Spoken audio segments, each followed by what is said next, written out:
Exercise number 6 in the Taiso exercise routine is the spinal exercise. So we've gone that way. Now we're going to go forwards and a little bit backwards. And what we do is we start with our feet maybe a little bit wider than shoulder width apart. We're going to bring the hands together, one on top of the other, doesn't matter which one, so your fingertips are level. Keep your knees slightly bent, because in keeping your knees slightly bent, you're going to take away some of the pressure off the lower back. You're going to push your hips back, come down as far as you can, that's number 1. Then come up about halfway, go back down again, that's number 2. Then come up, bring your hands around to the small of your back, which is here. And then you're going to push forward a little bit and look to the sky. So what you've done is you've put everything under pressure going that way. So now you're going to release the pressure by doing that. That is the exercise. It's a variation on an old-fashioned toe touching exercise.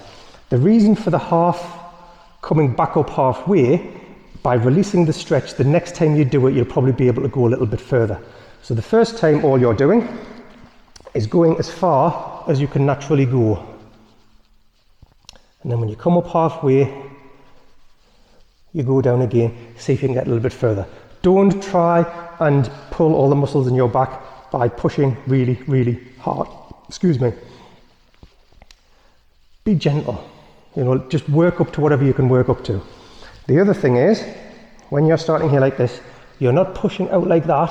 You see how your balance is off.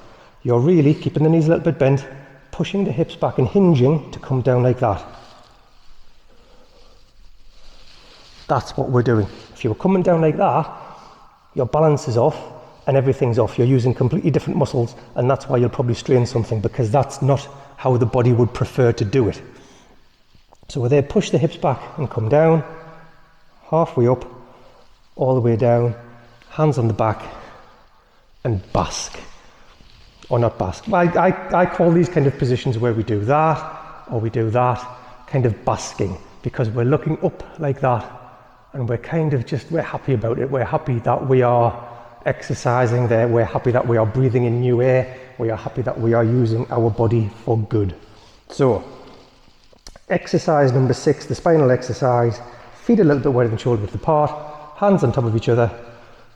Come all the way down, halfway up, all the way down, hands on the back, look to the sky, back in front, all the way down, halfway up, all the way down, hands on the back, look to the sky, and relax.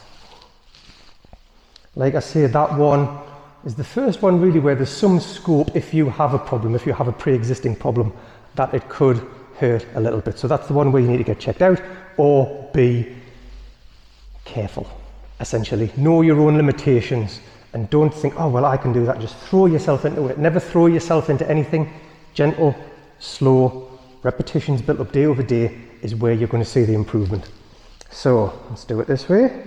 So feet a little bit wider, hands together in front, all the way down, halfway up, all the way down, hands on the back, push and look to the sky, hands in front, all the way down, halfway up, all the way down, hands on the back, and look up. 2 repetitions, good spinal exercise, exercise number 6 in the Taiso exercise routine.